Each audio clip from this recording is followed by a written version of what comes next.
and we're here to talk to you about what a lot of people would call your checklist that you pioneered, and that's really done remarkable things at reducing mortality in hospitals and reducing accidents and so forth. So what was the impetus for you to start this checklist? What gave you the idea for it? Well, it started pretty humbly. A little girl died of a catheter infection here. At the time, our rates were rather high. And clinicians, me being one of them at the time, thought these things just happen. They're the consequence of treating sick patients like we do. And yet, 36,000 people die from these every year.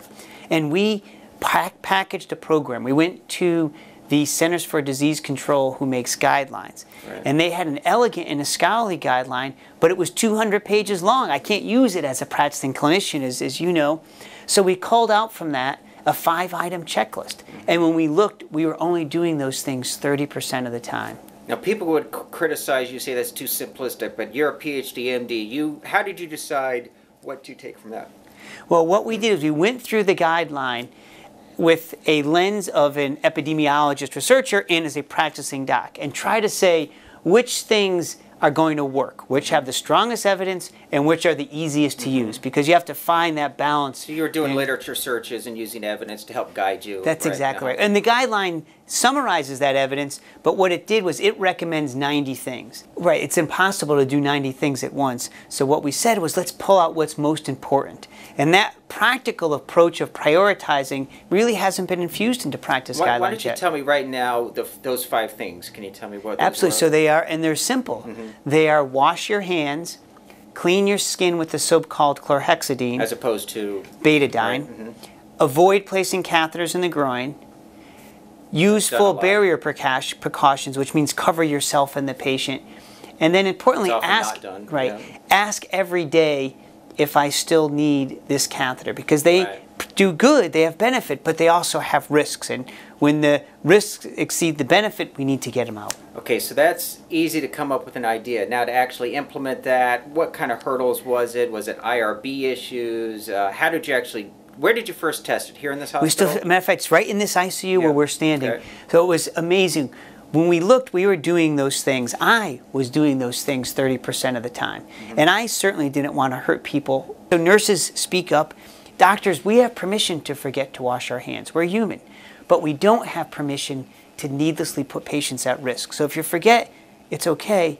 But if a nurse sees you, you have to go back and fix the mistake. When I did that, compliance went from 75 to 98%.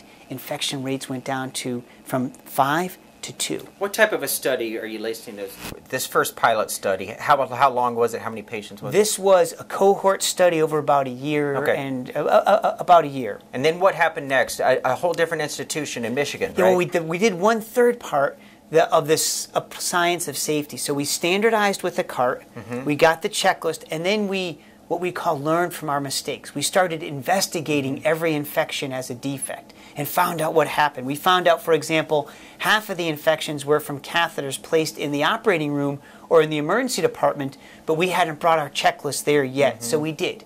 Infections were eliminated. The big New England Journal was from the Michigan experience, multi-center. Correct, exactly right. What's really novel is we showed that those results could be sustained. So we published in the British Medical Journal that the results sustained now for over 3 years, which, most quality improvement is like an accordion. You push, you get some benefits, you stop pushing, it goes away. Remarkably, we also showed that the mortality of all Medicare patients admitted to ICUs in Michigan went down by 10% more than the similar patients in the 11 surrounding states. So this program moved mortality for all Medicare patients in ICUs. I mean, it's, again, huge impact. We also published, Steve, that it could be spread. So we've published now Rhode Island, we've published in Hawaii that they replicated the results, and we've just put this program state by state across the whole U.S., and the Centers for Disease Control reported that while other infections aren't down, these infections are down 60%. And it's just a remarkable success story. We took the same principles and reduced ventilator-associated pneumonias, another type of infection that kills around 35,000 people a year. We've taken it into operating rooms. And again, how did you, I know you said you had a conference, but I mean, can you be a little more tangible? How did you get that accomplished? What did you do here? Sure. The Culture Change is this program that we call CUSP, or the Comprehensive Unit-Based Safety Program. It's fascinating is that it's iterative. As you get infection rates, the culture improves. As you improve your culture, I think what I'm hearing is that it's the cooperation, when they start to see tangible numeric outcomes that gives everyone accolades and good attention, they want to get on board. That's exactly right. It's feedback-based. That's exactly feedback. So it's evidence-based with feedback. And you need all those. You need the evidence-based, you need the culture change, and you need the feedback of results. And without those, so we're taking this in so many different places in the hospital, in outpatient. And then the OR, what's going on there? So we're doing a number of things. We started looking at OR briefings and a checklist in the OR to say, how do we make care safer in the OR? See, I'll tell you a great story. The first time we These tried... are things that are common to every procedure. Correct. Do you have the right body part? Or what are some of those? Yeah, so there's some things that are common to every procedure, some things that are unique. So what they almost fall into three parts. The first, very important, is everybody introduces themselves by their first name and their role. Right? Level the hierarchy. I'm Peter, I'm the anesthesiologist. So we all know each other. Two, we cover the things that are general to all surgeries. Do I have the right equipment? Is this the right patient? Am I operating on the right side? Are we all in the right procedure? We then ask specific things about specific procedures. For example, if someone's on a beta blocker, they've had a heart attack, are they still getting it? Are the specific antibiotics on time?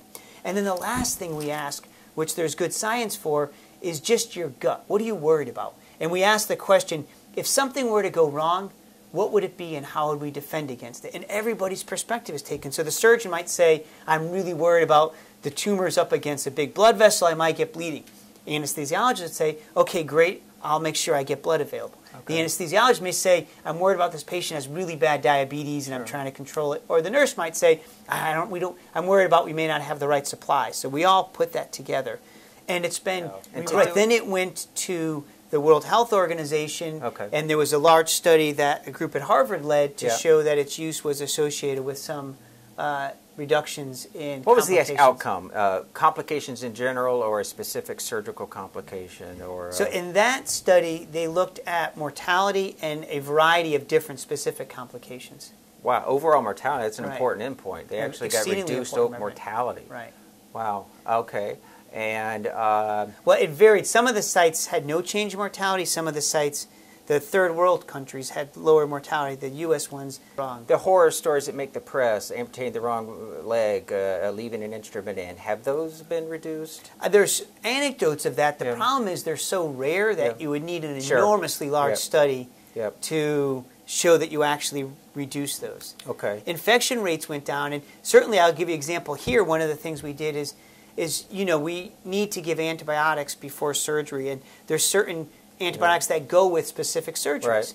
And there's also, you have to redose them. After so many hours, the antibiotics wear off. Well, for years, we just relied on memory. I expect you to know that this type of procedure gets this type of antibiotics. Now, we actually have expanded the checklist. Not just did I give antibiotics, but we have in a poster, expanded checklist in the operating room that has every surgery. What are you getting? Obviously, we have computerized now that you can look it up on a PDA, but the point is we don't make people guess anymore. So what we've seen in healthcare, and it's a really crucial point, we are really, really good at recovering from mistakes. Things go wrong, and I resuscitate the patient, or I run down the hall and get the supplies. We're not very good at learning from mistakes. And by learning, what I mean is changing the system so it reduces the risk that a future patient will be harmed. Interesting. So we started out with the infection rates of central lines, went to pneumonia, pneumonias related to ventilators, went into the much more complex concept of reducing operating room errors. Where do we stand now? Is there anything else to talk about that you're working on? Do you have a paper coming up? So we have a paper coming up that shows that not only did the reduced infections save lives, and now we publish deaths, but it also saves money. The average hospital saved over $1 million a year. So we've really added to the science of this, because we showed that one type of preventable harm could be reduced, the results could be sustained, it saves lives, it saves money, and it could be spread across the country. And we think this is a model for health reform because far too many people are still suffering preventable harm, that we could use this approach to tackle other kinds of problems. And so all of this has led to a completely new Institute of Safety, or can you elaborate on that? Yeah, that's exactly right. We had a generous gift from Michael Armstrong, and that we created really what is the first Institute for Patient Safety and Quality of Care. And what it does is it infuses the science of healthcare delivery, or implementation science,